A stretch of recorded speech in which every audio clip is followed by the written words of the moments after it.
नमस्कार। चलिए आज बात करते हैं भारत की उस किताब की जो इस पूरे देश को चलाती है, हमारा संविधान। ये सिर्फ एक दस्तावेज नहीं है, बल्कि हमारे देश की आत्मा है। वो नींव जिस पर 125 करोड़ लोगों के सपने टिके हैं। तो देखते हैं इसमें क्या खास है। कभी सोचा है कि 1 अरब से ज्यादा लोगों का देश, इतनी अलग अलग भाषाएं, अलग अलग कल्चर, ये सब एक साथ मिलके कैसे चलता है? आखिर क्या है जो हमें एक रखता है? इसका राज छिपा है भारत के संविधान में। यही वो धागा है जो हम सबको एक राष्ट्र के रूप में मजबूती से जोड़ता है। तो चलिए एकदम शुरुआत से शुरू करते हैं। जैसे किसी भी मजबूत इमारत की पहचान उसकी नींव से होती है, वैसे ही हमारे देश की नींव है संविधान का पहला भाग।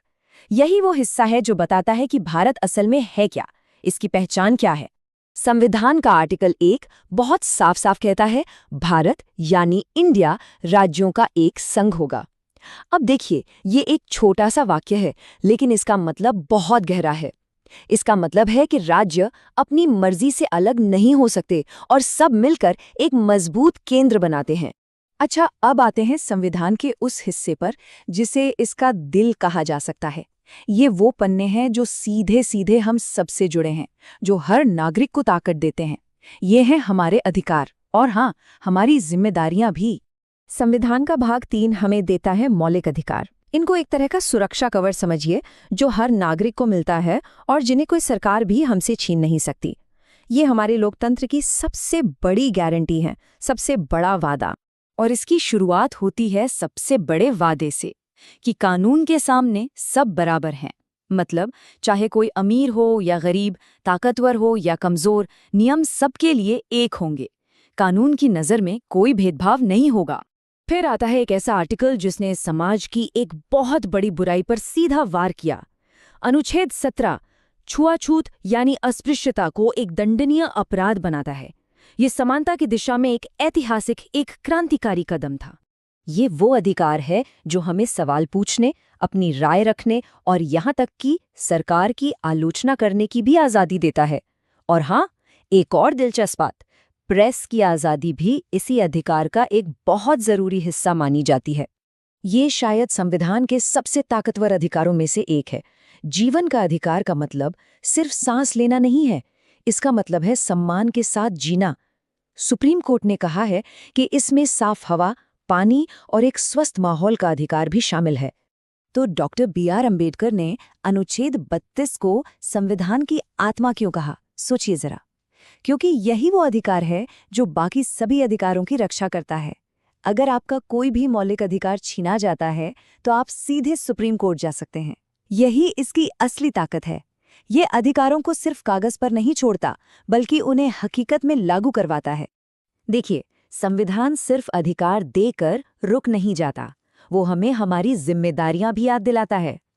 भाग 4 में है डायरेक्टिव प्रिंसिपल्स, जो सरकार को कुछ लक्ष्य देते हैं, जैसे सबके लिए समान अवसर बनाना। तो वहीं भाग 4A में है फंडामेंटल ड्यूटीज, यानी हम नागरिकों के कुछ कर्तव्य, जैसे देश की एकता को बनाए रखना। ठीक है, तो अधिकार मिल गए, कर्तव्य पता चल गए, पर सवाल यह है कि देश को चलाएगा कौन? तो अब हम संविधान के उस हिस्से पर आते हैं जो सरकार का पूरा ढांचा तय करता है। कह सकते हैं ये हमारे देश का इंजन है जो इसे आगे बढ़ाता है। और यहाँ एक बहुत ही दिलचस्प चीज देखने को मिलती है। केंद्र में जो शक्तियां राष्ट्रपति के पास हैं, लगभग वैसी ही शक्तियां राज्यों में राज्यपाल को दी गई हैं। जैसे सजा माफ करने की शक्ति हो, या जब संसद न चल रही हो तो अध्यादेश यानी ऑर्डिनेंस जारी करने की पावर। ये दिखाता है कि हमारा सिस्टम कितने बैलेंस के साथ बनाया गया है। राष्ट्रपति के अलावा संविधान कुछ और बहुत महत्वपूर्ण पद भी बनाता है, जैसे कि अटॉर्नी जनरल, जो सरकार के सबसे बड़े कानूनी सलाहकार होते हैं, और CAG यानी कंट्रोलर एंड ऑडिटर जनरल, जो सरकारी खर्चों पर पैनी नजर रखते हैं ताकि जनता का पैसा सही तरीके से इस्तेमाल हो। चलिए अब संविधान के उस टूल बॉक्स को खोलते हैं जिसमें वो खास उपकरण है जो देश को सामान्य और मुश्किल दोनों ही हालात में सही रास्ते पर चलाने में मदद करते हैं। हमारा संविधान हर तरह की सिचुएशन के लिए तैयार है, यहाँ तक कि सबसे मुश्किल हालात के लिए भी। इसमें 3 तरह की इमरजेंसी का जिक्र है। युद्ध जैसे हालात में नेशनल इमरजेंसी, किसी राज्य में सरकार ठीक से ना चल पाए तो राष्ट्रपति शासन, और देश में कोई बड़ा आर्थिक संकट आ जाए तो फाइनेंशियल इमरजेंसी। अब देश सही ढंग से चले, इसके लिए कुछ स्वतंत्र संस्थाएं भी हैं। ये हमारे सिस्टम के पहरेदार हैं, जैसे फाइनेंस कमीशन, जो केंद्र और राज्यों के बीच पैसे का बंटवारा तय करता है, और इलेक्शन कमीशन, जो निष्पक्ष चुनाव करवाकर हमारे लोकतंत्र को जिंदा रखता है। और सबसे खास है अनुच्छेद 368, जो हमें जरूरत के हिसाब से संविधान में बदलाव करने की शक्ति देता है, ताकि ये हमेशा वक्त के साथ चल सके। अच्छा, इतने सारे अनुच्छेद सुनकर अगर थोड़ा मुश्किल लग रहा है, तो इसे याद रखने का एक बहुत आसान तरीका है। पूरे संविधान को 3 हिस्सों में बांट कर देखिए। पहला, नींव, यानी नागरिकता और अधिकार।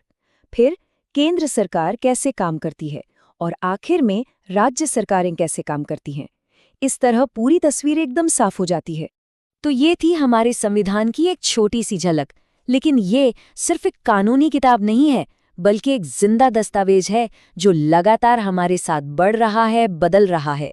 अब सोचने वाली बात यह है कि 70 साल से भी पुराना ये दस्तावेज आज भी हर रोज हमारी और आपकी जिंदगी को कैसे दिशा देता है और हमारे भविष्य को कैसे सुरक्षित करता है।